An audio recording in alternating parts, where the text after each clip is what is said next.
بسم اللہ الرحمن الرحیم۔ شروع اللہ کے نام سے جو بڑا مہربان نہایت رحم والا ہے۔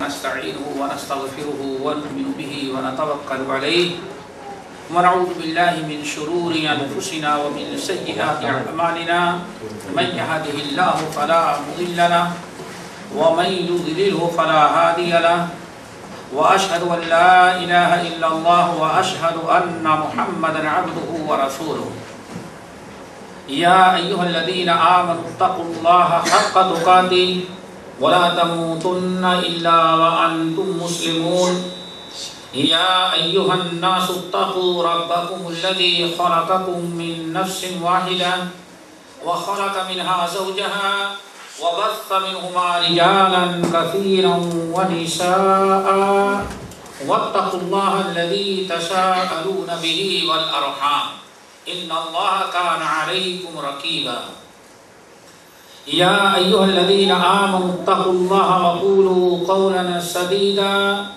يصلح لكم أعمالكم ويغفر لكم ذنوبكم ومن يطع الله ورسوله فقد فاز فوزا عظيما أما بعد فإن خير الحديث كتاب الله وخير الهدي هدي محمد صلى الله عليه وسلم وشر الأمور محدثاتها وكل محدثة بدعة وكل بدعة ضلالة وكل ضلالة في النار فأعوذ بالله السميع العليم من الشيطان الرجيم بسم الله الرحمن الرحيم ولهن مثل الذي عليهن بالمعروف وللرجال عليهن درجة والله عزيز حكيم۔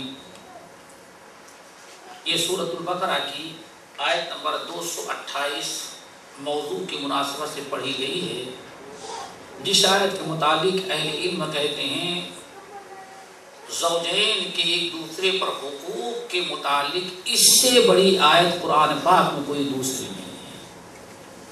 اتنی جامع، اتنی معنی اور استوا طرح سے تمام چیزوں پر حاوی اس سے بڑی کوئی آیت قرآن پاک میں نہیں ہے۔ ان سورۃ البقرہ کی آیت پڑھی گئی وَلَهُنَّ مِثْلُ الَّذِي عَلَيْهِنَّ بِالْمَعْرُوفِ وَلِلرِّجَالِ عَلَيْهِنَّ دَرَجَةٌ۔ یہ آج کی مجلس جو ہے وہ حقوق الزوجین یعنی حق کی جمع حقوق ہے۔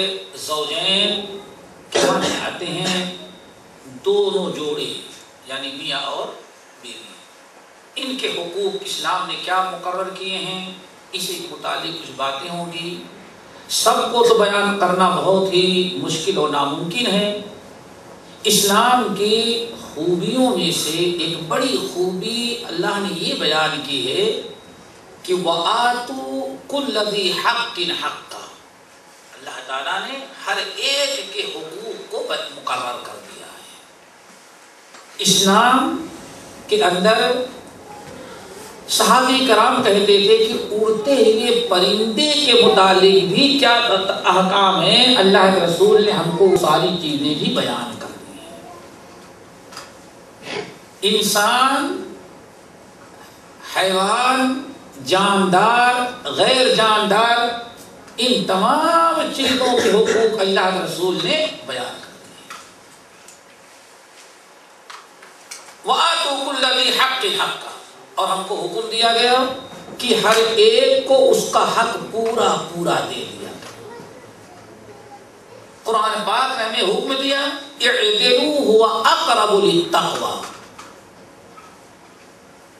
عدل و انصاف کرو، یہی تقوی کی زیادہ قریب ہے۔ عدل کیا ہے؟ ہر ایک کے حقوق کو برابر سمجھا جائے اور ہر ایک کے حقوق کو ادا کیا جائے۔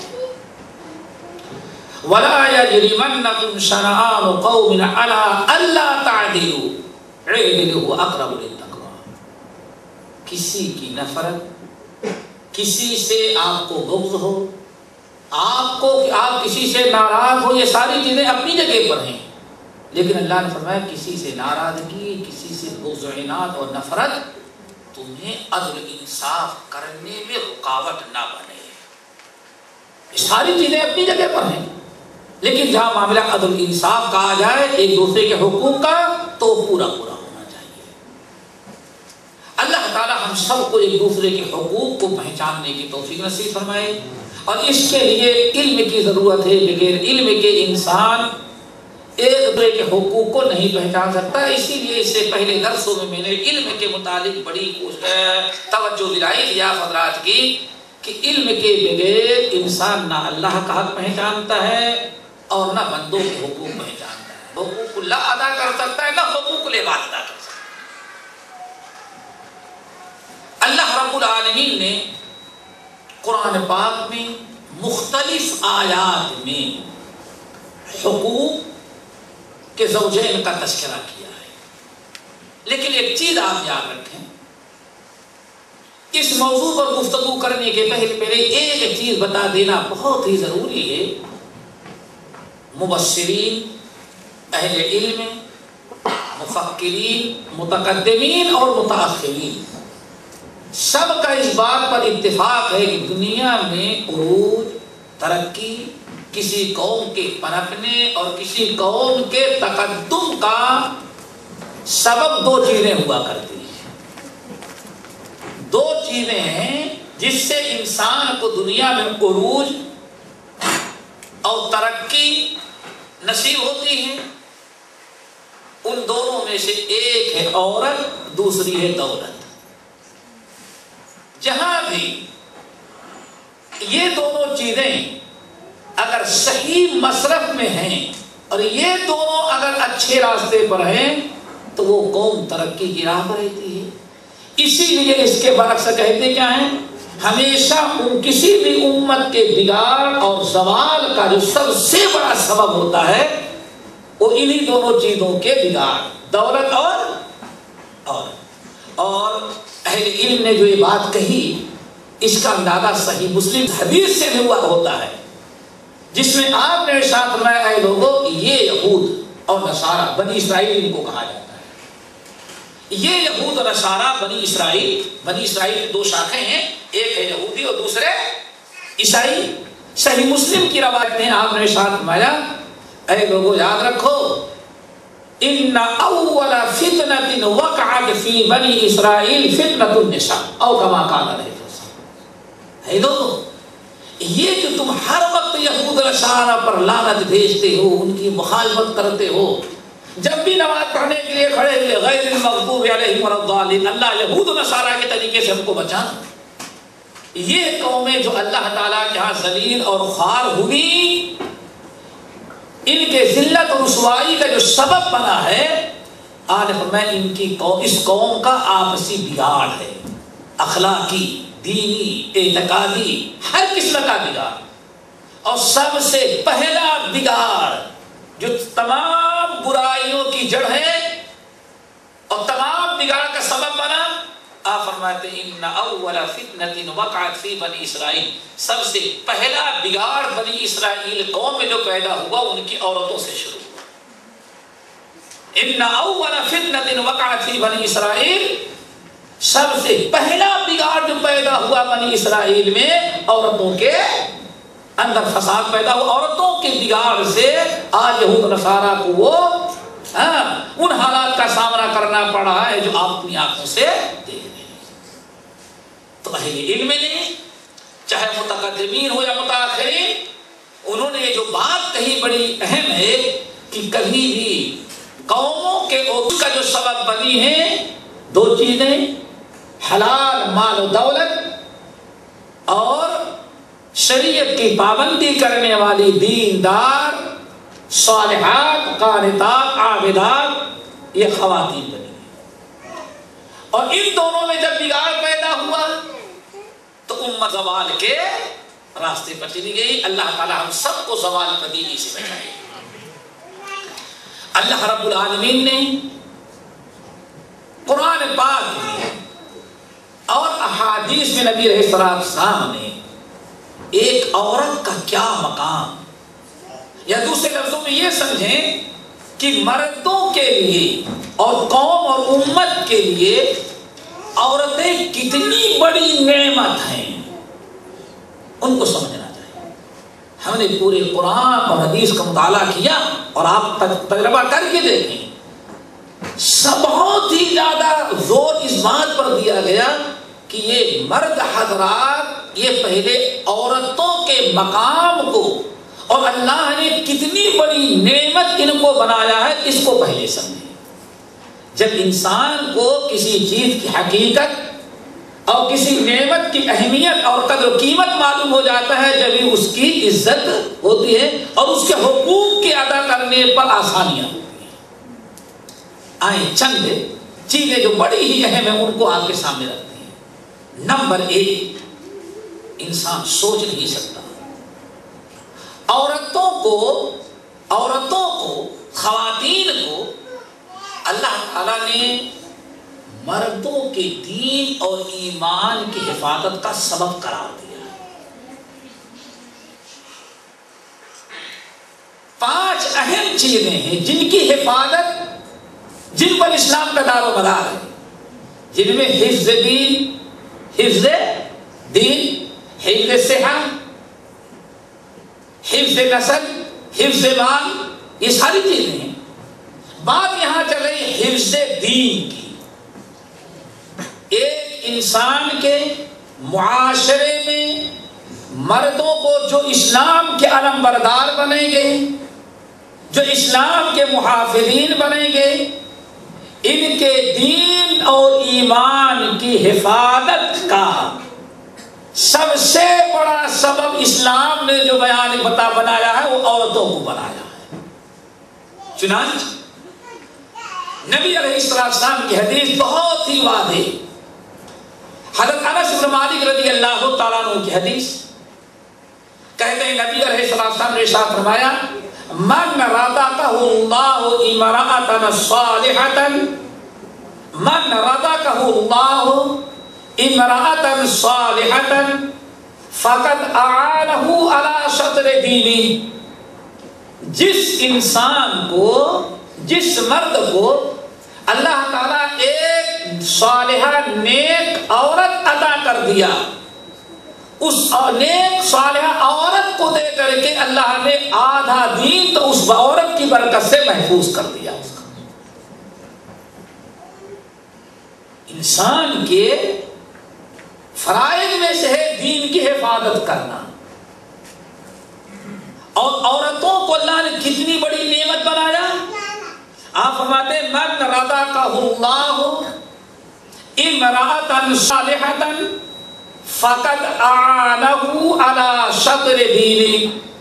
جس مرد کو، جس انسان کو، جس معاشرے میں لوگوں کو دیندار بیویاں مل گئیں، اللہ نے کسی دیندار عورت کو انہیں عطا کر دیا، تو اس عورت کی برکت سے فقط اعانہ، اللہ تعالیٰ نے اس کو دیندار بیوی دے کر کے اس کی مدد کی، جس کی برکت سے آدھا دین اس نے اپنا محفوظ کر لیا۔ اب باقی کتنا رہ گیا؟ آدھا۔ فَلْيَتَّقِ اللَّهَ بِالشَّطْرِ الْبَاقِي۔ اب آدھا دین جو باقی رہ گیا غیر محفوظ، آدھا تو اللہ نے دیندار بیوی کے گھر میں آتے ہی محفوظ کر دیا، اور آدھا دین جو باقی رہ گیا ہے، اب زندگی میں آپ کو کوشش کر کے اس آدھے دین کی حفاظت کرنا باقی رہ گیا ہے۔ میں سمجھتا ہوں جو میں بیان کرنا چاہتا تھا وہ یہ کہ اسلام نے عورتوں کو کتنی بڑی نعمت مردوں کے لیے بنایا، وہ ہم بتانا چاہتے ہیں۔ سب سے بڑی چیز دین کی حفاظت ہے، اور آگے دین کی حفاظت اللہ تعالیٰ ایک دیندار عورت کے ذریعے کر دے رہا ہے۔ اور اسی حدیث کو امام طبرانی، حاکم اور بہقی نے بھی نقل کیا ہے، تو امام بہقی نے جو حدیث نقل کیا ہے اس کے الفاظ کیا ہیں وہ بھی ذرا سنو۔ آپ نے ارشاد فرمایا، اذا تزوج العبد فقد استکمل نصف الدین. جب انسان شادی کر لیا اللہ تعالیٰ نے فضل و کرم سے ایک دیندار عورت سے عطا کر دیا, عورت نصیب ہو گئی, فقد استکمل نصف الدین. آپ ارشاد فرماتے ہیں اس نے اپنے آدھے دین کو مکمل طور پر محفوظ کر لیا. اب آدھا دین جو رہ گیا اس کی وہ حفاظت کرے. نمبر 2, دنیا میں بے شمار نعمتیں ہیں, بے شمار نعمتیں ہیں. اللہ تعالیٰ فرماتے ہیں وَأَسْبَغَ عَلَيْكُمْ نِعَمَهُ ظَاهِرَةً وَبَاطِنَةً. یہی آیت ہے نا, ظاہری باطنی نعمتوں سے اللہ نے تم کو ڈھانپ دیا. جدھر نگاہ اٹھاؤ گے اللہ تعالیٰ کی نعمتیں تم کو نظر آئیں گی.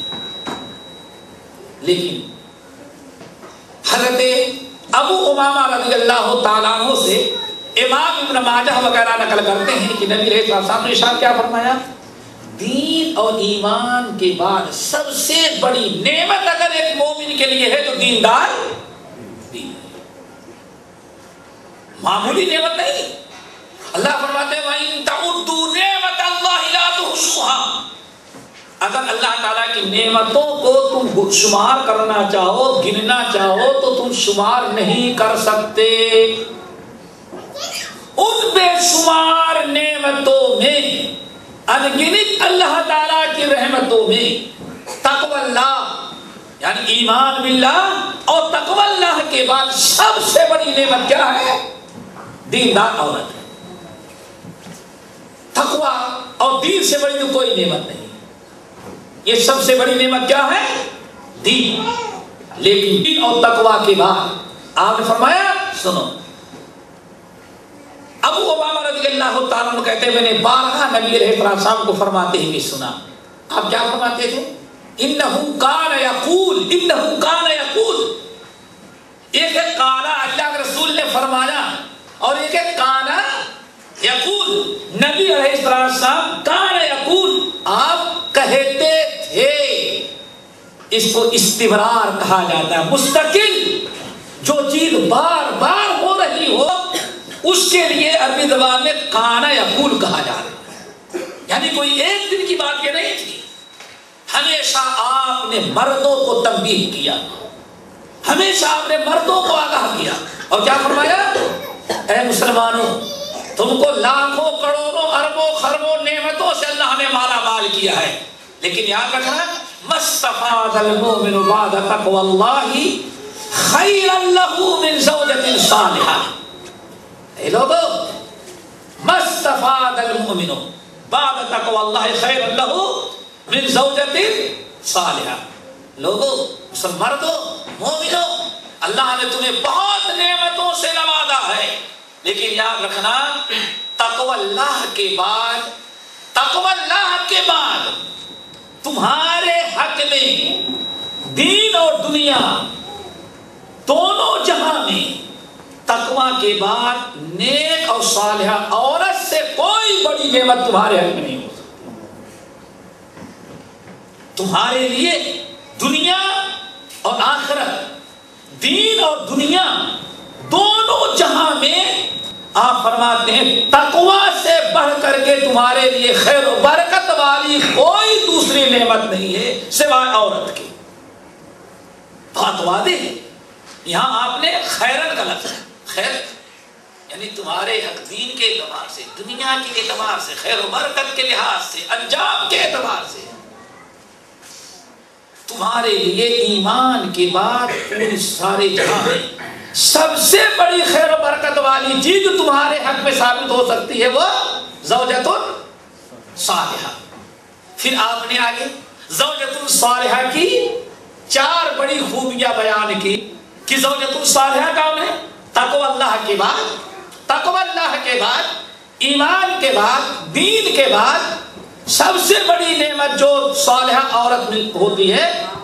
تو صالحہ کس کو کہتے ہیں, اس کی علامت کیا ہے؟ نمبر 1 ان امرها اطاعت ہو. صالحہ وہ عورت ہے, پہلی خوبی کہ شوہر جس بات کا حکم دیتا ہے وہ اس کی اطاعت کر لیتی ہے, بات مان جاتی ہے, انکار نہیں کرتی. نمبر 2 وَإِن نَظَرَ إِلَيْهَا سَرَّتْهُ، شوہر کو اس طرح سے شوہر کے دل میں گھر کر چکی ہے خدمت کے ذریعے، ہمدردی کے ذریعے، کہ جب بھی شوہر کی نگاہ عورت پر پڑتی ہے تو شوہر کا دل باغ باغ ہو جاتا ہے عورت کو دیکھنے ہی سامنے آنے سے دل باغ باغ۔ کیوں؟ اپنا ہمدرد، خدمت گزار، ساری خوبیاں اس کے من پسند پائی جاتی ہیں۔ نمبر 3 وَإِنْ أَقْسَى عَلَيْهَا أَبَرَّتْهُ، اگر کسی معاملے میں قسم کھا لیتا ہے وہ، نہیں مجھے ایسا ہی کرنا ہے، تو عورت سوچتی بھئی اس وقت خاموش ہو جاؤ، صالح عورت، کیوں اس نے قسم کھا لیا ہے، بہتر یہی ہے کہ اس کو اپنے فیصلے کو پورا کر لے۔ شوہر کو قسم توڑانے والی، مجبور کرنے والی نہیں ہوتی۔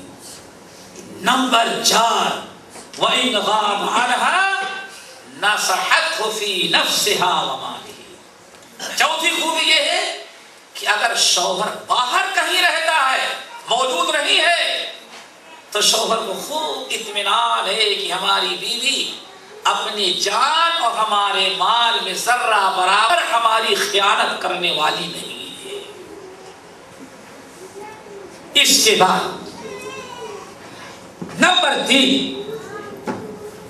اسلام نے ایک مرد مومن کے لیے یا مسلم معاشرے میں سمجھے، ہمارے مسلم سوسائٹی اور میجارٹی میں سب سے بڑی دولت اللہ نے جو قرار دیا وہ صالحہ عورت ہے، سب سے بڑی نعمت۔ اور دنیا کے اندر انسان کے پاس بڑی دولتیں ہوتی ہیں، لیکن اللہ تعالیٰ نے، اللہ کے رسول صلی اللہ علیہ وسلم نے سب سے بڑی دولت اور سب سے بڑا خزانہ ایک مسلم معاشرے میں دیندار عورت کو قرار دیا ہے، جس سے بڑی کوئی دولت ہو ہی نہیں سکتی۔ چنانچہ حضرت ثوبان عبداللہ ابن مسعود رضی اللہ تعالیٰ عنہ کی حدیث، صحیح مسلم، ابن ماجہ، نسائی وغیرہ، آپ نے ارشاد فرمایا اے لوگ الدنیا کلھا متاع، الدنیا کلھا متاع، یہ دنیا پوری کی پوری طرح دیکھ جا رہے، سب کچھ تمہارے استعمال اور تمہارے گھر گرہستی کی چیزیں جو تمہارے لیے پیدا کی گئی۔ الدنیا کلھا متاع، متاع کہتے ہیں سامان کو جس کے ذریعے انسان زندگی گزارتا۔ الدنیا کلھا متاع، یہ پوری دنیا مکمل مال اور متاع ہے، لیکن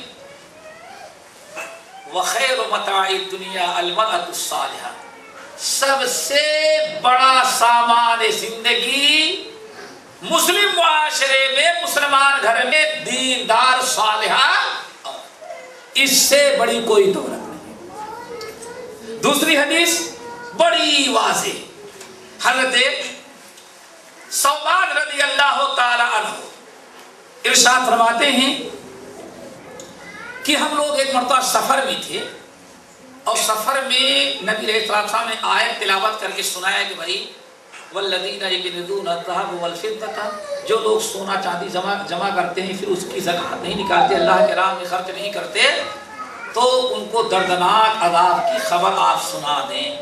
بڑی بات خطرناک تھی۔ جب یہ آیت نازل ہو گئی، آیت کے نازل ہو جانے کے بعد صحابہ کرام رونے لگے، بڑے پریشان ہوئے۔ اب سونا جمع کرنے سے بھی ڈر ہے، اور مال جمع کر چاندی اکٹھا کرتے ہیں وہ بھی خوف اور ڈر لگا ہوا ہے، اب کیا کریں؟ روتے ہوئے کہتے ہیں لو علمنا ای المال خیر فنتخذہ، کاش کہ اللہ تعالیٰ وہی نازل کر کے یہ بتا دیتا کہ سب سے اچھا مال کون ہے جو کبھی ہمارے لیے نقصان کا باعث نہ ہو، ہمارے لیے خطرے کا سبب نہ بنے، تو اللہ ہم لوگ اسی چیز کو اپنا مال بناتے۔ اب سونا چاندی اکٹھا کرنے کی ہمت تو نہیں ہے۔ لو علمنا ای المال خیرا فنتخذہ، اگر ہم لوگوں کو معلوم ہو جاتا ہے کہ سب سے اچھا مال کیا ہے، اچھی دولت کیا، وہی ہم لوگ اکٹھا کرتے۔ نبی علیہ السلام سے بعض صحابہ کرام نے کہا یا رسول اللہ اب سونا چاندی مال و دولت اکٹھا کرنے کی ہمت تو نہیں ہے، لیکن ذرا آپ بتا دیں ای المال خیر، تو اب کون سا سب سے اچھا مال ہے جس کو ہم لوگ اکٹھا کریں؟ سب سے اچھے مال، سب سے بڑی دولت کے بارے میں سوال ہوا، وہ کیا ہے؟ ہم نے کیا فرمایا؟ لسان ذاکر، لسان ذاکر وقلب شاکر وزوجۃ مؤمنہ۔ اے لوگوں، سب سے بڑی دولت دنیا میں جو ہو سکتی ہے تمہارے لیے وہ تین ہے۔ نمبر ایک لسان ذاکر، ذکر الہی کرنے والی زبان۔ نمبر دو وقلب شاکر، شکر الہی ادا کرنے والا دل۔ نمبر تین وزوجۃ مؤمنہ، ایمان والی عورت۔ اس سے بڑی دولت کوئی دوسری نہیں ہے۔ اور ایمان والی کون سی عورت؟ تعینہ علی ایمانہ، جو اپنے شوہر کو ہمیشہ دین اور آخرت کے معاملے میں تعاون اور مدد کرنے والی ہو، ساتھ دینے والی ہو۔ بلکہ میرے بھائی، امام طبرانی رحمۃ اللہ علیہ نے یہاں تک نقل کیا، یہ حدیث بڑی یاد رکھنے کے لائق ہے۔ حضرت عبداللہ بن عباس رضی اللہ تعالیٰ عنہ کہتے ہیں، اے مسلمانوں، اربع من اوتیہن فقد اوتی خیر الدنیا والآخرہ۔ یہ اربع، یہ چار اللہ تعالیٰ کی بڑی نعمتیں ہیں، یہ چار بڑے اہم خزانے ہیں۔ چاروں چیزیں جس مومن کو مل گئی تو اسے کوئی پرواہ نہیں کرنا چاہیے کہ کیا نہیں ملا، بلکہ فقط اوتی خیر الدنیا والآخرہ۔ یہ اگر چار چیزیں اس کو مل گئی تو سمجھو کہ دنیا کی بھی بھلائیاں اکٹھا ہو گئی اور آخرت کی بھلائیاں بھی اکٹھا ہو گئی اس کے پاس، دونوں جہاں میں کامیابی۔ اب وہ چار چیزیں کیا ہیں؟ سنو، لسان ذاکرا، ذکر الہی کرنے والی زبان، وقلبا شاکرا، شکر الہی ادا کرنے والا دل، اور نمبر تین وبدنا علی البلاء صابرا، آفتوں اور بلاؤں پر صبر کرنے والا، ہمت والا بدن اور جسم۔ نمبر 4 وزوجۃ، وہ مومنہ صالحہ عورت جو نہ تو اپنے ذات کے متعلق کوئی گناہ کرتی ہے اور نہ شوہر کے مال میں کوئی امانت میں خیانت کیا کرتی ہے۔ اور 4 عورت نعمتیں ہیں جن میں سے ایک ہے دیندار عورت۔ آج فرمائی یہ 4 نعمتیں جس کو مل گئیں، سمجھ جاؤ کہ دنیا اور آخرت دونوں کی دولتیں اس کے پاس اکٹھا ہو گئی۔ اسی طرح سے میرے بھائی، یہ ساری تنبیہات آپ غور کریں گے کہ مردوں کو جتنی تلقین عورتوں کے حقوق کے متعلق کی گئی ہے، اتنا شاید کسی کے حقوق کے بارے میں اللہ نے تاکید نہیں کی۔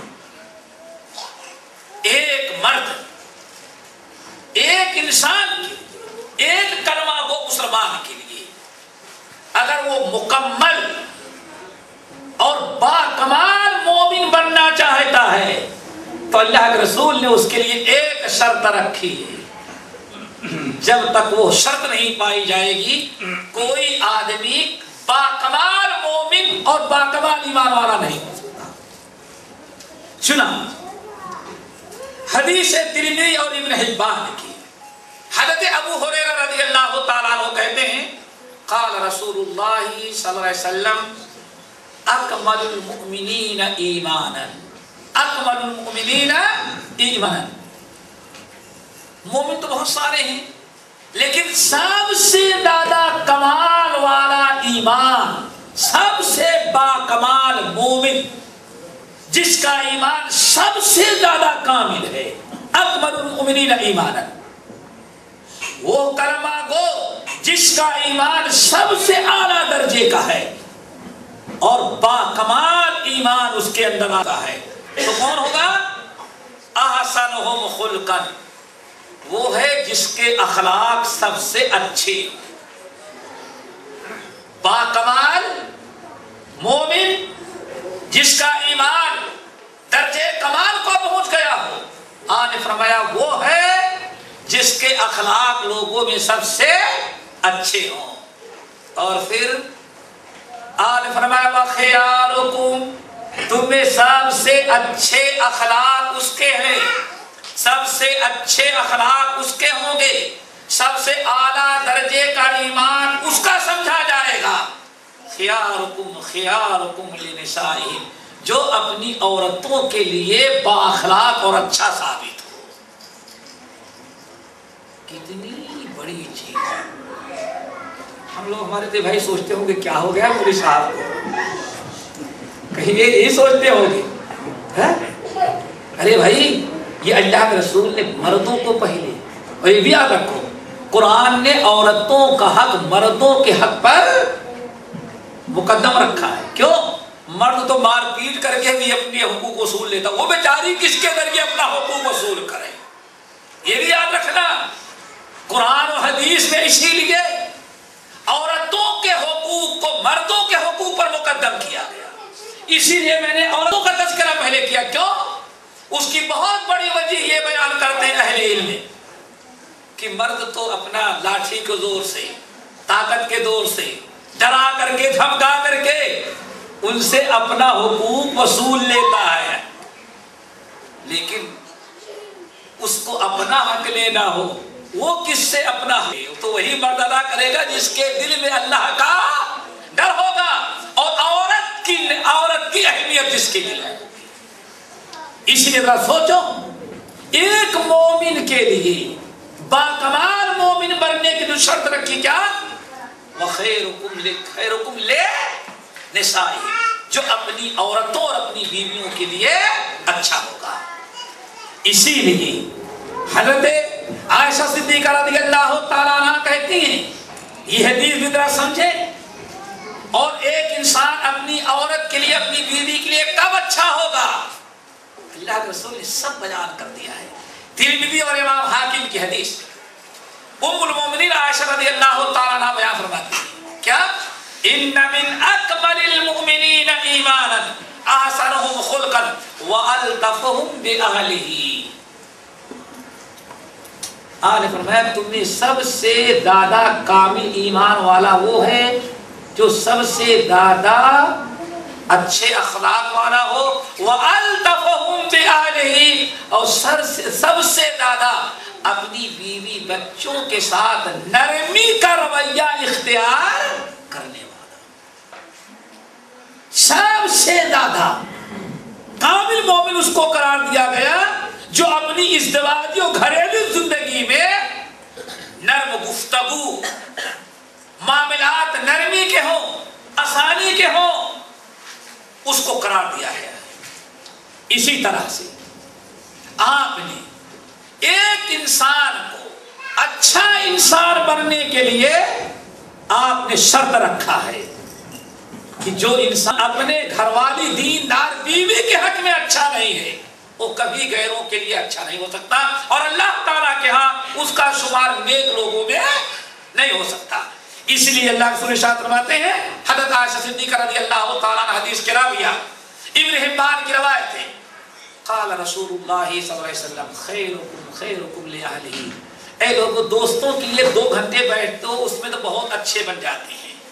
ہو سکتا ہے آفس میں ایک انسان اپنے کفیل کے ساتھ بڑا اچھا ہو، عارف میں نہیں، سب سے اچھا تم میں وہ ہے.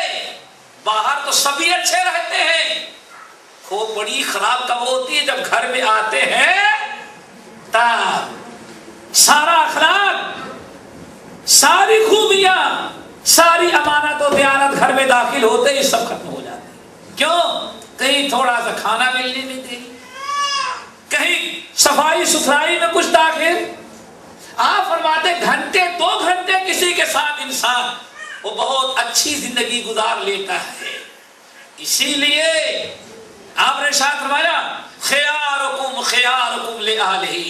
صرف آفس والوں کے لیے اچھے رہو، دوست احباب کے لیے بڑے بااخلاق رہو، اور گھومنے ٹہلنے والوں کے ساتھ بڑے ملنے ملانے والوں کے لیے اور ٹیلی فون بات بڑا اتنا نرم بااخلاق انسان کوئی نہیں. عارف میں نہیں، یہ پوری سوسائٹی میں تم اچھے بااخلاق بن جاؤ، لیکن با اخلاق نہیں ہو سکتے، اچھے مسلمان نہیں بن سکتے۔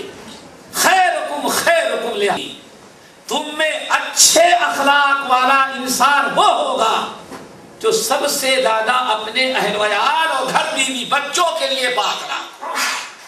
اور سبحان اللہ، آپ نے ایک مثال دی، آج فرمایا دیکھ لو نبی علیہ السلام کے دنیا میں آنے کا ایک بہت بڑا مقصد کیا تھا؟ انما بعثت لأتمم مکارم الاخلاق، اے لوگوں دنیا میں اللہ نے مجھے اس لیے بھیجا ہے کہ ہم اخلاق حسنہ کو عام کر دیں۔ پوری دنیا اس بات پر متفق ہے کہ محمد صلی اللہ علیہ وسلم سے زیادہ با اخلاق دنیا میں کوئی دوسرا کیوں؟ قرآن نے کہا وَإِنَّكَ لَعَلَىٰ خُلُقٍ عَظِيمٍ، یہ 30 پارے کا قرآن، کان خلقہ القرآن۔ حضرت عائشہ سے جب پوچھا گیا اللہ کے رسول کے اخلاق کیسے تھے تو ام المؤمنین کیا کہتی ہیں؟ قرآن پڑھ لو نبی کا اخلاق معلوم ہو جائے گا۔ کان خلقہ القرآن، قرآن جو کچھ تم قرآن میں پڑھ لو چلتا پھرتا اللہ کے رسول وہی قرآن تھے۔ اسی لیے کسی نے کیا خوب کہا، ہر لحظہ ہے مومن کی نئی آن نئی شان، گفتار میں کردار میں اللہ کی برہان۔ مومن یہ ہے، سب سے با اخلاق آپ تھے دنیا والوں کے لیے، اس لیے آپ نے کیا ارشاد فرمایا؟ وَأَنَا خِيَارُكُمْ لِأَهْلِهِ، تم تمام لوگوں میں سب سے زیادہ میں اپنی بیویوں کے لیے اچھا ہوں۔ آپ نے معیار قائم کیا، جب ہم اپنے گھر والوں کے لیے سب سے اچھے ہیں تو اللہ نے ہم کو پوری دنیا والوں کے لیے بھی سب سے اچھا اخلاق والا بنایا۔ آپ نے فرمایا تو اپنے گھر میں با اخلاق نہیں ہوگا، اپنے گھر والوں کے ساتھ اچھا نہیں پیش آتا ہوگا، وہ کبھی اللہ تعالیٰ کے ہاں غیروں کے ساتھ معاملات کرنے میں بھی با اخلاق نہیں سمجھا جائے گا۔ اللہ تعالیٰ سب کو با اخلاق بنائے۔ اسی لیے اللہ رب العالمین نے جب آپ حضرات نے سمجھ لیا کہ عورتوں کے ایک صالحہ بیوی دین اور ایمان کی حفاظت کا سب سے بڑا سبب، دین اور ایمان کے مکمل ہونے کا سبب، دنیا کی سب سے بڑی دولت، دنیا میں سب سے بڑی اللہ کی نعمت، ایک دیندار عورت کا گھر میں آنے کا مطلب ہے کہ دنیا آخرت دونوں جہاں کی بھلائیاں آپ کے گھر میں آ گئی۔ جب یہ ساری چیزیں آپ نے سمجھ لیا، اب آئے اللہ تعالیٰ نے اسی لیے خاص طور سے مردوں کو مخاطب کرتے ہوئے سب سے زیادہ مردوں کو صبر و تحمل سے کام لینے کا حکم دیا۔ اس دواجی زندگی میں، گھریلو زندگی میں اپنے بیویوں کے ساتھ سب سے زیادہ صبر ضبط تحمل کا اللہ تعالیٰ نے حکم دیا۔ اسی لیے حضرت عبداللہ ابن عباس سبحان اللہ بتا جانتے ہیں اس پوری امت میں سب سے بڑے تفسیر کے عالم کون تھے بھائی؟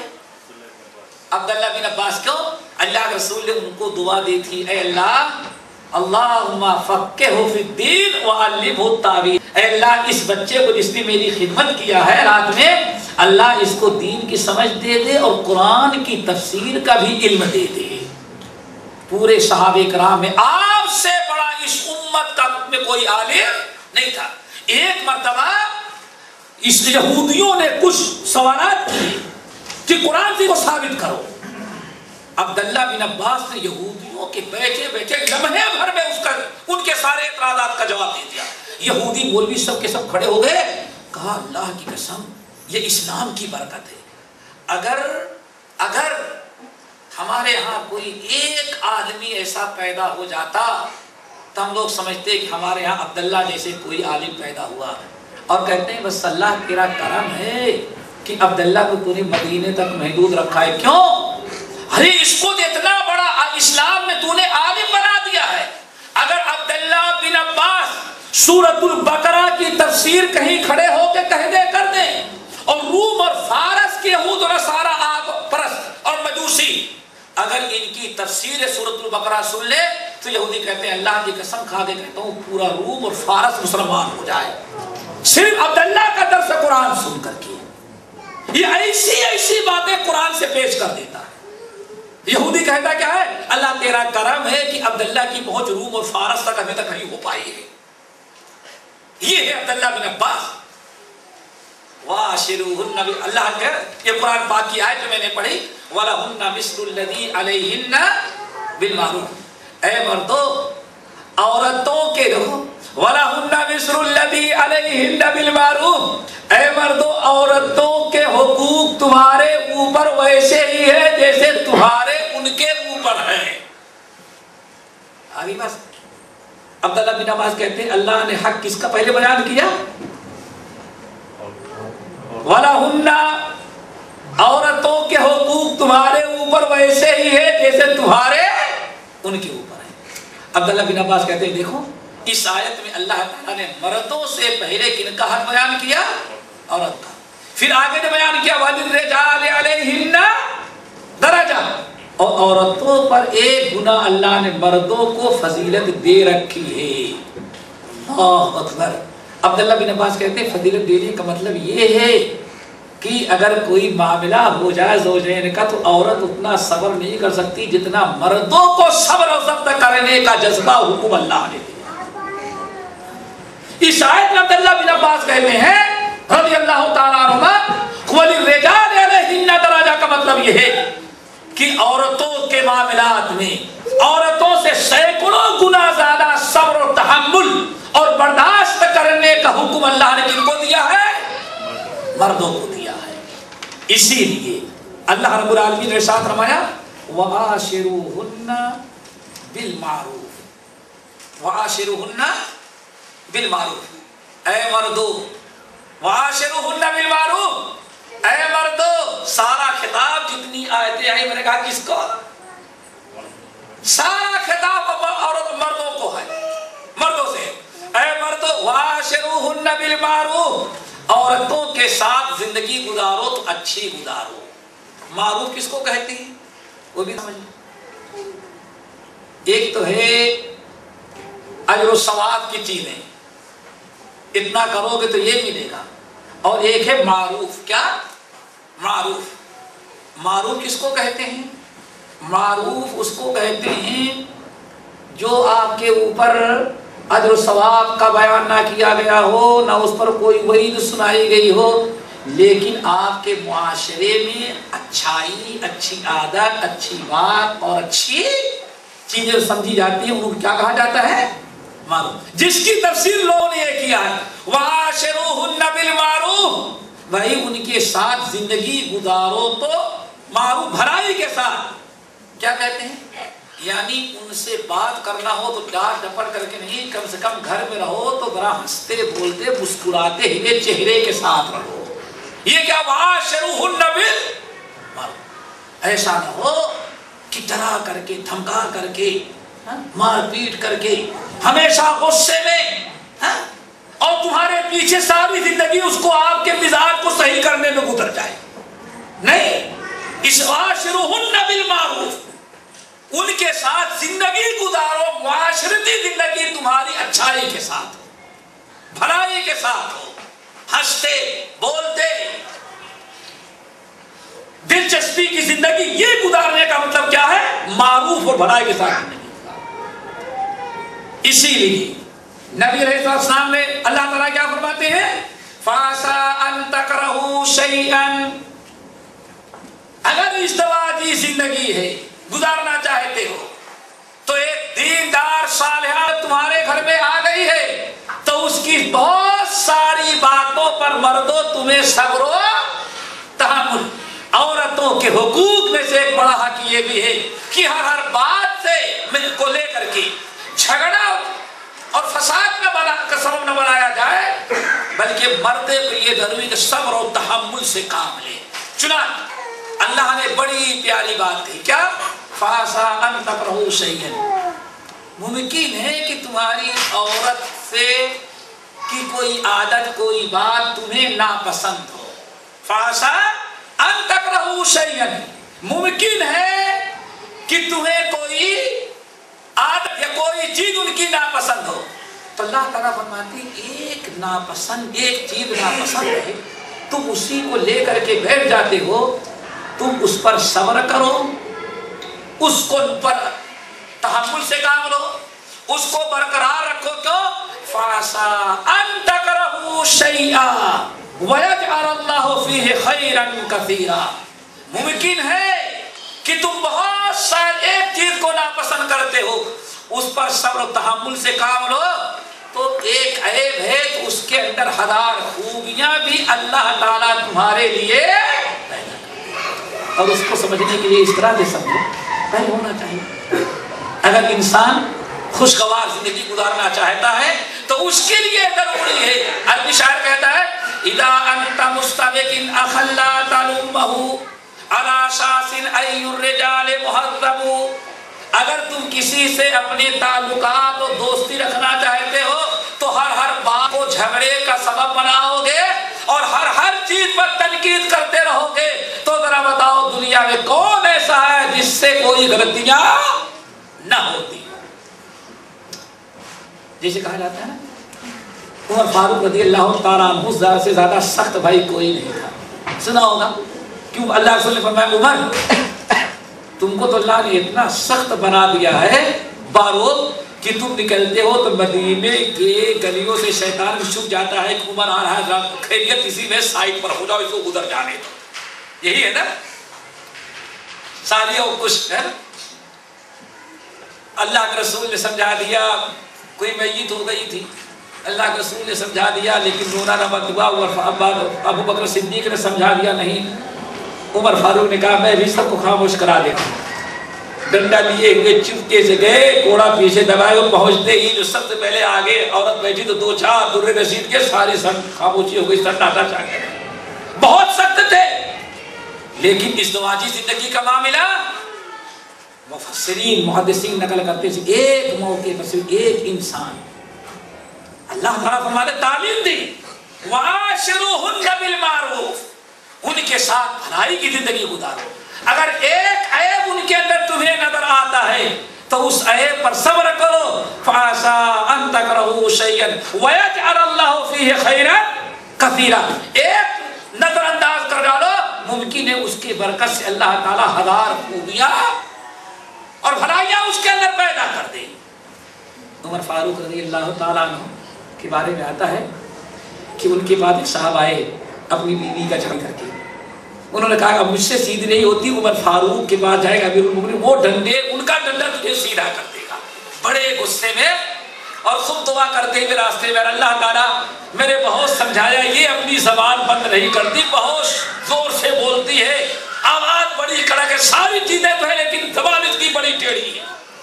اللہ تعالیٰ عمر کے دل میں ڈال دے کہ دو چار درے مارے تاکہ بالکل ہمیشہ ہمیش کے لیے اس کی زبان سیدھی ہو جائے.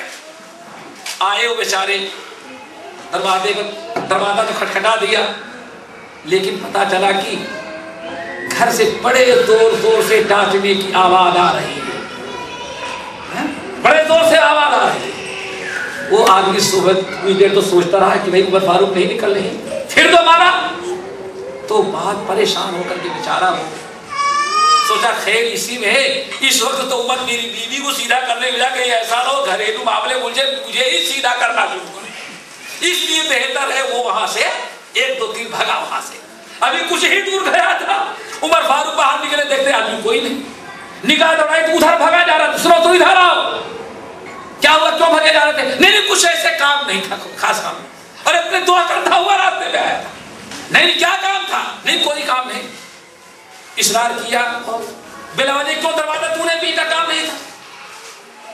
عاجز آ گیا تو کہا اللہ امیر المومنین بات اصلی ہے میری بیوی بڑی سخت زبان والی ہے میں نے بہت اصلاح کی کوشش کی نہیں تو میں آپ کے پاس شکایت لے کر کے آیا کہ ذرا آپ دو چار ڈنڈے ماریں گے یا ڈانٹیں گے تو وہ آپ کے ڈر سے ذرا زبان کی سیدھی ہو جائے گی. تو کہا کیا ہوا؟ کہا بس کیا بتائیں میری بیوی سے زیادہ تو میں نے سنا کہ آپ کی بیوی کی آواز بلند ہے اس لیے میں نے سوچا کہ بھائی ابھی آپ کا غصہ ہوگا ہم چلے جائیں بہتر خیر اسی میں ہے. عمر فاروق نے کہا کہ واقعی بہت دیر سے مجھے باتیں سنا رہی تھی سب نیچا کر کے میں سب کچھ سن رہا تھا. اللہ اکبر. یہ اجتماعی زندگی یہ ایک دوسرے کو حقوق کرنا ہے. کہاں مدینے کے گلیوں سے شیطان بھی بھگ جائے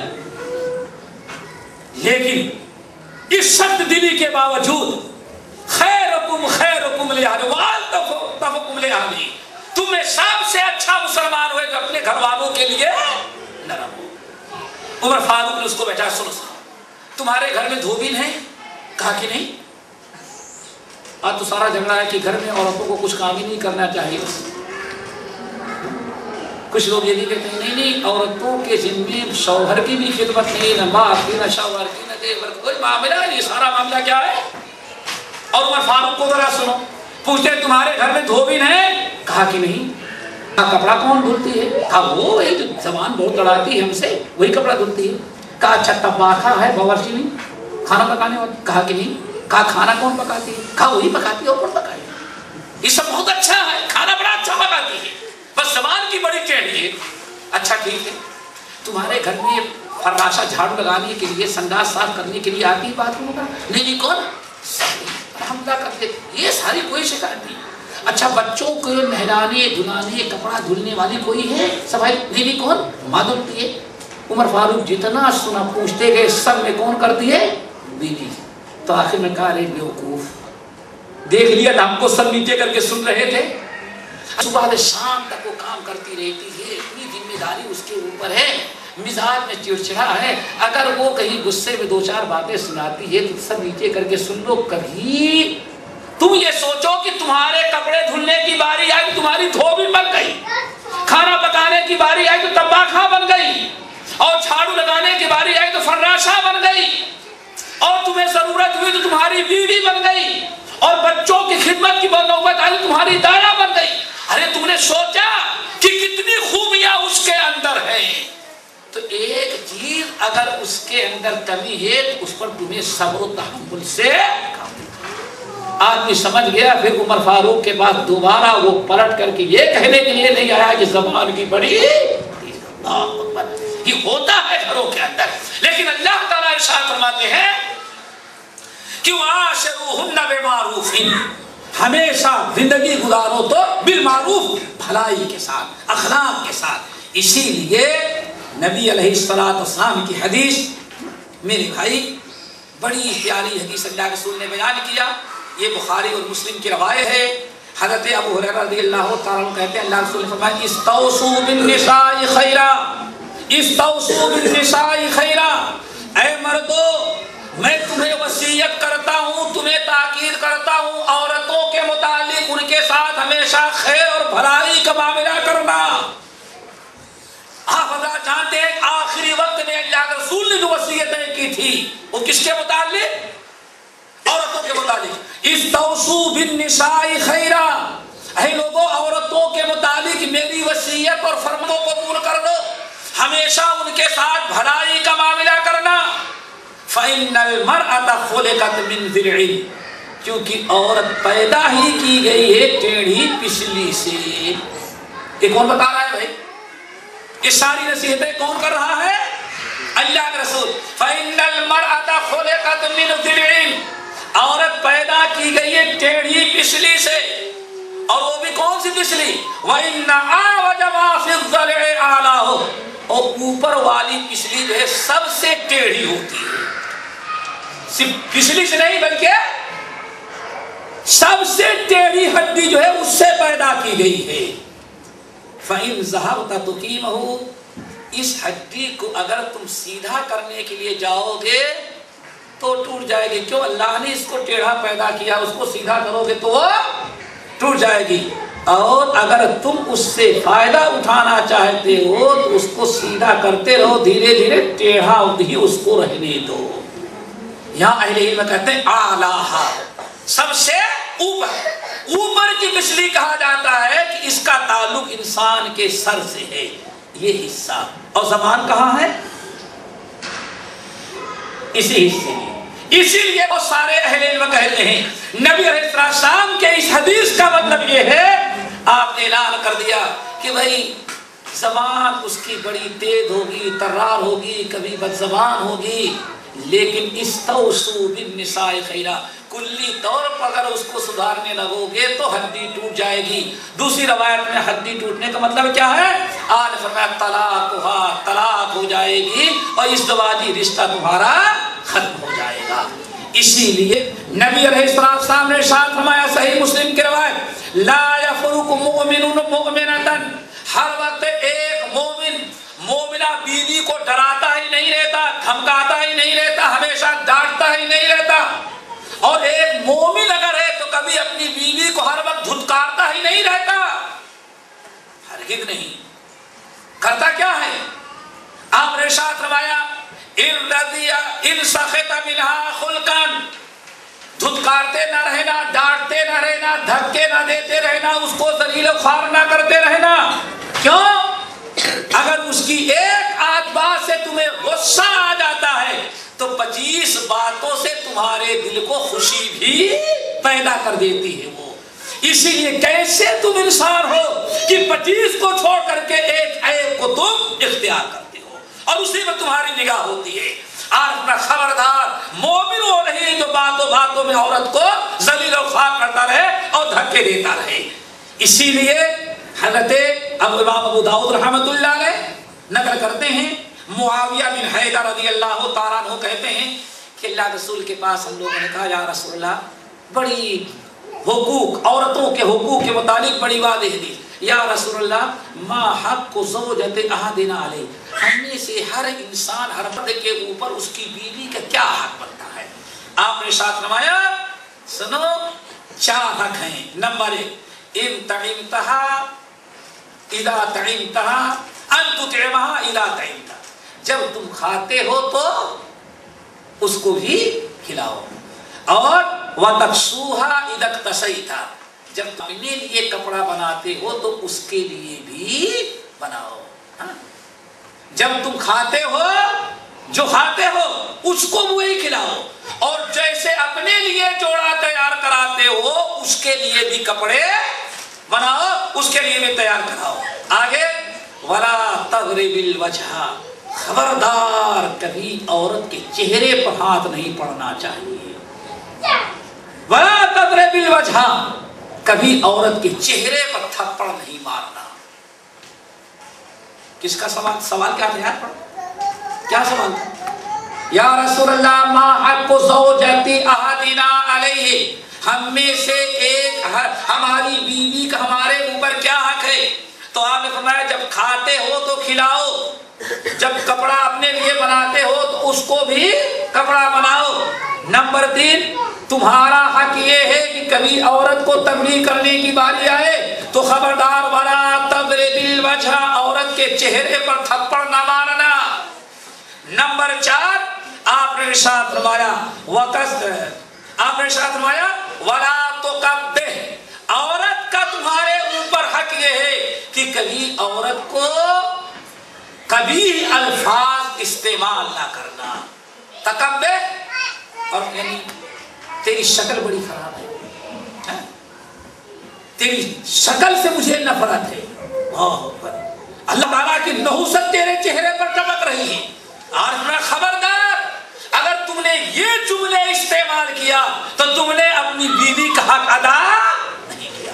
ولا تقبح، خبردار کبھی عورت کو تم برا نہ کہنا، کبھی نہ کہنا، نفرت دلانے والی بات نہ کہنا، نہ شبہ تنقید کرنا، نہ صورت پر تنقید کرنا۔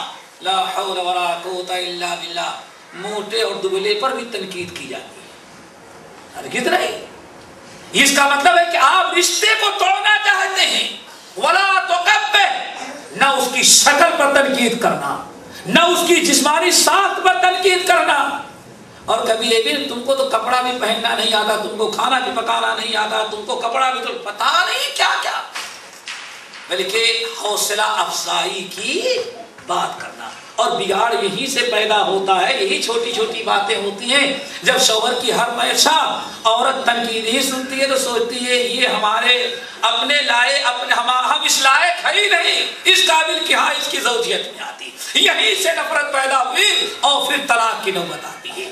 اللہ کے رسول ارشاد نے خبردار فکل خلق حسن، ہر ایک کی شکل صورت اللہ نے بنایا ہے، کسی کی شکل پر تنقید کرنے کا مطلب یہ ہے کہ اللہ کی بنائی ہوئی چیز پر آپ بھائی حدیث معلوم ہے نا، کسی کے شکل پر حضرت عائشہ صدیقہ رضی اللہ تعالیٰ عنہ نے صرف ایک مرتبہ سنن نبی داؤد کی روایت کے مطابق حضرت صفیہ کے بارے میں کیا کہا تھا؟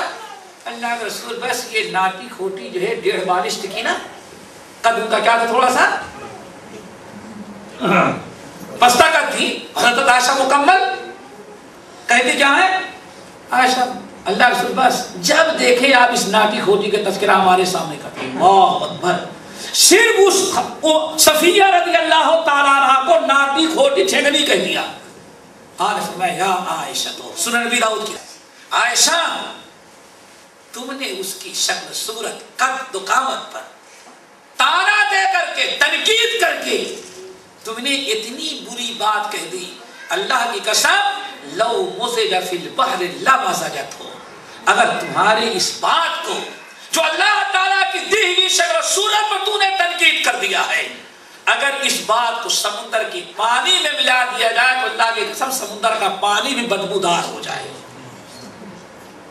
اور پھر تنقید شوہر اپنی بیوی کی شکل و صورت پر کرے جس کے ساتھ زندگی گزارنا.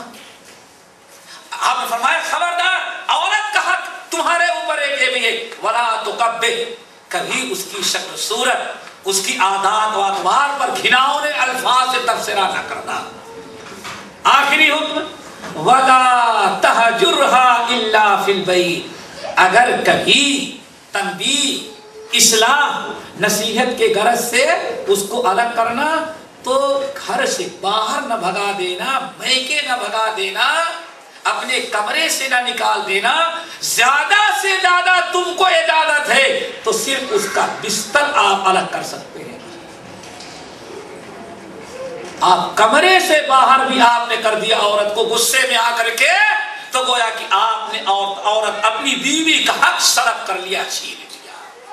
یہاں تک اللہ کے رسول نے حق کی پابندی کی ہے. اگر کبھی اس کو الگ بھی کرنا ہے تو لا تہجرها الا فی البیت، اپنے ہی کمرے میں اس کو الگ کرنا، بستر الگ کرنا، بس بستر الگ کرنے سے زیادہ کوئی اختیار تم کو نہیں ہے. اللہ تعالیٰ ہم سب کو عمل کی توفیق نصیب فرمائے. اور اسی طرح سے اور بہت سارے حقوق بیان کیے گئے ہیں. نبی علیہ السلام نے حجۃ الوداع کے موقع بیان فرمایا تمہاری عورتوں کے تمہارے اوپر حق ہیں اور تمہارے حقوق، عورتوں کے حقوق تمہارے اوپر ہیں، تمہارے حقوق عورتوں کے اوپر ہیں. عورتوں کے حقوق جو تمہارے اوپر یہ ہیں کہ خبردار ان کے ساتھ بھلائی کرنا. اوان عندکم، وہ اللہ تعالیٰ نے تمہاری قید میں ان کو دے رکھا ہے. اللہ کے نے کون سا الفاظ استعمال کیسے؟ اوان، کیا اوان؟ اوان کہتے ہیں اسیر اور قیدی کو. اللہ تعالیٰ نے تمہارے ماتحتی میں ان کو دے رکھا ہے، وہ تمہاری قید میں آ چکی ہیں نکاح پڑھ لینے کے بعد. اس لیے اب تمہیں کوئی اختیار حاصل نہیں ان کو تنگ کرنے کا، تکلیف دینے کا، سختی کرنے کا، الا کہ کوئی بہت بڑی بے حیائی کا کام کر ڈالیں. اگر وہ غلطی کر ڈالیں تو ان کو نصیحت کرنا، ان کا بستر الگ کر دینا. اور اگر کبھی غصے میں ہاتھ اٹھ جائے تو اتنے زور سے نہ مارنا کہ ان کے بدن پر نشان پڑ جائے. یہ اللہ نے حقوق مقرر کیا. اور یہ بھی بیان فرمایا کہ تمہارے حقوق تمہاری عورتوں کے اوپر کیا ہے، مردوں کے حقوق عورتوں کے اوپر کیا ہے. فحقکم علیہن، تمہارا سب سے بڑا حق ان کے اوپر یہ ہے کہ وہ تمہارے بستر پر کسی اجنبی انسان کو بیٹھنے.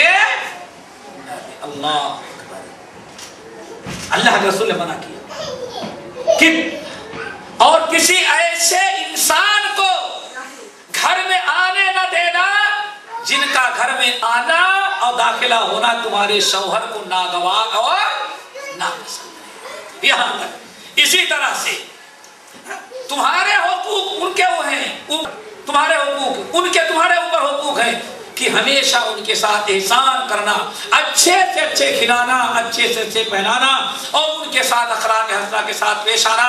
بہت سارے حقوق تھے، ہم نے چند باتیں رکھی ہیں. اللہ کو عمل کرنے کی توفیق نصیب فرمائے. اور بہت بڑی چیز کیا ہے کہ بھئی ایک حدیث سننے دے، اس سے اندازہ رکھتا ہے کہ مردوں کے حقوق کتنے بڑے ہیں. کیا آپ نے ارشاد فرمایا کہ مرد کا حق عورت کے اوپر یہ کہ نفلی روزہ بھی اگر شوہر گھر میں موجود ہے تو عورت کے لیے جائز نہیں کہ نفلی روزہ رکھے مگر اس وقت جبکہ شوہر سے اجازت ہے، یعنی نفلی عبادات کرنے میں بھی شوہر کی اجازت جب لینا ضروری ہے۔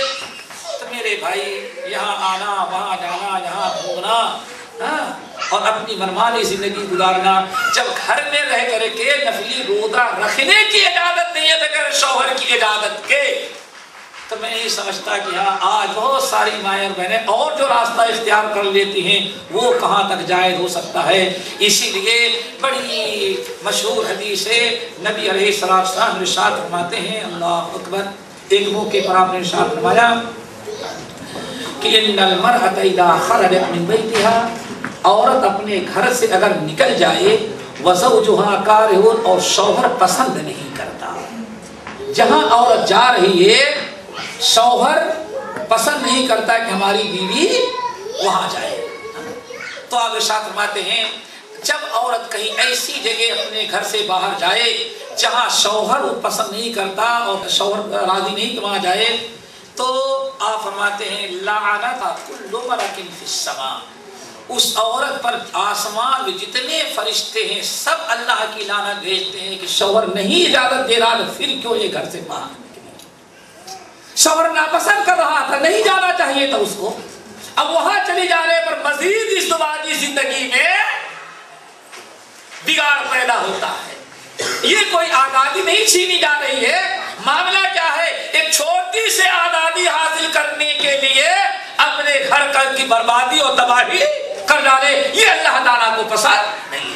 آپ فرماتے ہیں لعنتھا کل ملک فی السماء، ساتوں آسمان میں بسنے والے جتنے فرشتے ہیں سب اس عورت پر لعنت بھیجتے ہیں، اور اس سے بھی زیادہ اور کیا ہے، آپ نے کل شیء مرت علیہ غیر الانس والجن، انسانوں اور جنوں کے علاوہ جس مخلوق کے قریب سے گزرتی ہے، شجر حجر درخت جس مخلوق کے قریب سے گزرتی ہے، ساری مخلوقات لعنت بھیجتی ہیں کہ کیسی ملعون عورت ہے کہ شوہر منع کر رہا ہے اور شوہر روک رہا ہے، شوہر ناپسند کرتا ہے، اس کے باوجود بھی یہ بغیر اجازت کے چلی جاتی ہے۔ اتنی بڑی عذاب، اتنا بڑا عذاب اور لعنت لینے کی کوئی ضرورت نہیں میرے بھائیو۔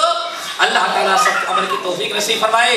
ایک موقع پر اللہ کے رسول نے ارشاد فرمایا، اور ایک بہت بڑا حق ہے جس میں آج بڑی کوتاہی ہو رہی ہے، چونکہ نکاح اور طلاق کے مسائل اکثر بیشتر یہی کمی دیکھی گئی ہے۔ یہ آخری حدیث سنیں اور اس پر عمل کرنے کی آپ بھی کوشش کریں مائیں اور بہنیں، اور اگر اس حدیث پر عمل ہونے لگے تو میں سمجھتا ہوں 9% طلاق اور جھگڑے آج بھی ختم ہیں۔ وہ کیا ہے میرے بھائی، اللہ رسول نے ارشاد فرمایا، اے مردو الا اخبرکم برجالکم، کیا میں جنتی مرد بتاؤں کہ جنت میں کون کون مرد جائیں گے؟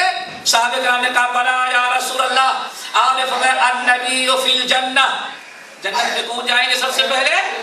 نبی، والصدیق فی الجنہ، صدیق جنت میں جائیں گے، اور کون جنت میں جائے گا؟ آپ نے ارشاد والرجل یزور اخاہ فی ناحیۃ المصر ولا یزور الا للہ، وہ ایک مرد مومن دوسرے شہر میں، شہر کے آخری کنارے میں کوئی مسلمان بھائی اس کا بستا ہے، اپنے گھر سے اس سے ملنے کے لیے جاتا ہے، زیارت کرنے کے لیے، اور مقصد صرف اللہ تعالیٰ کی رضا ہے اور کوئی دنیاوی مقصد نہیں ہے، ایسے خوش نصیب مرد کو بھی اللہ تعالیٰ جنت میں داخل کرے گا۔ یہ جنتی انسان ہے جو اپنے گھر سے دور دراز تک جاتا ہے اور صرف اپنے مسلمان بھائی سے ملنے، سلام کرنے اور خیریت معلوم کرنے کے لیے۔ پھر آپ نے فرمایا الا اخبرکم بنسائکم، کیا میں بتاؤں کہ تمہاری کون سی عورتیں جنت میں جائیں گی؟ صحابہ کرام نے کہا بلا یا رسول اللہ، ہم بھی چاہتے ہیں اور عورتیں بھی چاہتی ہیں کہ ہمارے ساتھ جنت میں جائیں۔ اور میں سن لو، ودود، کون؟ ودود ولود، وہ عورت جنت میں جائے گی جو اپنے شوہر سے محبت رکھنے والی ہوگی۔ اگر دل میں نفرت ہے، نہیں پہلے تو بڑی محبت تھی، اتنا احسان کیا کہ میں نے ساری محبت نکال کر کے، اتنی بڑی بڑی تعویذیں بابا کی بات ہی ہوگی، پتہ نہیں کیسے محبت نکال دیا۔ تھوڑے افسوس کی بات ہے، سوچو آپ کیا فرماتے ہیں؟ وہ عورت الا اخبرکم، میں تم لوگوں کو بتاؤں کہ وہ عورت ہے جو جنت میں جائے گی؟ بلا یا رسول اللہ، کون جائے گی؟ پہلی خوبی کیا؟ ودود، اپنے شوہر سے محبت رکھنے والی، امانت دار، شوہر سے محبت رکھنے والی، ودود، اور بچے ہیں تو بچوں کی صحیح تربیت کرنے والی، ولود، بچوں سے محبت، بچے والی۔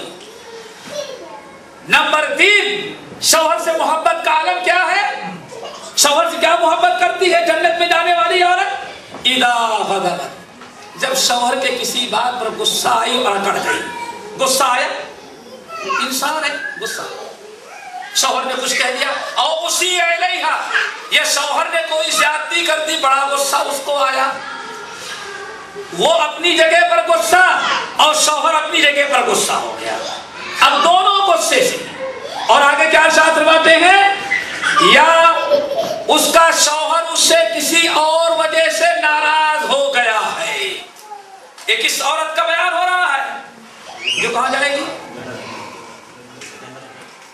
کہ جنت میں، ودود، محبت کرنے، ودود، اور کیا ہو؟ شوہر اگر ناراض ہے، محبت کرنے والی شوہر سے، بچوں کا خیال رکھنے والی، بچے ہیں، جب بچے گھر میں رہتے ہیں تو بچوں کی وجہ سے عورت اور زیادہ پریشان ہوتی ہے، مزاج میں چڑچڑا پن، کبھی بچے تنگ کر رہے ہیں، بچے پریشان کر رہے ہیں، اسی موقع پر شوہر نے کوئی بات کہہ دیا تو کہا جاتا ہے زخم پر اور مشکلات آ جاتی ہیں۔ اسی لیے آپ نے ہاں ولود، بچے والی، شوہر سے محبت کرنے والی، ولود، اور اگر شوہر سے خود ناراض ہو گئی، وہ شوہر اس سے ناراض، یا شوہر اس کی کسی عادت کی بنا پر غصہ ہو گیا، تو شوہر کے پاس آتی ہے اور کہتی اللہ کی قسم میں اپنی آنکھ میں سرما تک نہیں لگا سکتی، ایک لقمہ ہم اپنے حلق کے نیچے نہیں اتار سکتی جب تک کہ آپ راضی نہ ہو جائیں۔ آپ فرماتے ہیں شوہر کے غصہ ہو جانے کے بعد یہ عورت کے اوپر حق ہے کہ اگر اپنے شوہر کو راضی کر لے، یہ وہ عورت ہے جس کے لیے آپ نے فرمایا جنت میں جانے والی ہے۔ اللہ تعالیٰ سب کو مل کی توفیق نصیب فرمائے۔ باقی انشاءاللہ اگلے درسوں میں اللہ تعالیٰ یاد رکھنے، غیروں تک پہنچانے کی، یہ حقوق ایک دن میں ختم نہیں ہو سکتے، بہت زیادہ ہیں، لیکن زیادہ میں نے کوشش کی کہ ایک دیندار عورت کی مسلم معاشرے میں اہمیت اور اس کی کیا قدر و قیمت ہے۔ ایک دیندار عورت کی اگر قدر و قیمت ہمیں معلوم ہو جائے تو بھائی اس کی ہزار غلطیوں سے بھی نظر اندازی ہو سکتی ہے۔ اللہ تعالیٰ نے توفیق نصیب فرمائے۔ اقول قولی ھذا واستغفر اللہ من کل ذنب واتوب الیہ۔ کی بغیر اجازت بیوی اپنے میکے والوں کو پیسہ دیتی ہے، کیا یہ شریعت میں جائز ہے؟ نہیں۔ ابھی آپ نے سنا کہ اللہ رسول نے کیا ارشاد فرمایا کہ نہ شوہر کی خیانت کرتی ہے، نہ اپنے نفس کے پر، یعنی نفس کی خیانت کیا ہے؟ شوہر نے منع کیا ہے کہ کسی مرد کا ٹیلی فون آئے اٹھانا نہیں، اب کسی مرد سے کیا کیا ٹیلی فون پر بات کیا، یہ کس کی خیانت ہے؟ اپنے ذات میں شوہر کی خیانت کی۔ اور ایک دیندار عورت کی نشانی کیا بیان کی گئی؟ شوہر کے مال میں بھی خیانت نہیں کرتی۔ اسی لیے جب اللہ کے رسول نے یہاں تک بیان فرما دیا کوئی عورت ایسے شخص کو بھی گھر میں نہ آنے دے، شوہر کا حق ہے کہ عورت ایسے مرد کو گھر میں نہ آنے دے، ایسے لوگوں کو جس کی آمد شوہر کو پسند نہیں ہے، تو مال کا دینا بھی کرنا جائے۔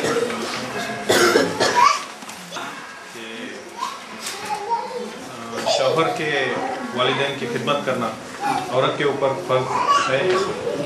یہ سوال یہاں آیا لیکن ٹائم زیادہ ہو گیا، جس میں نے مؤخر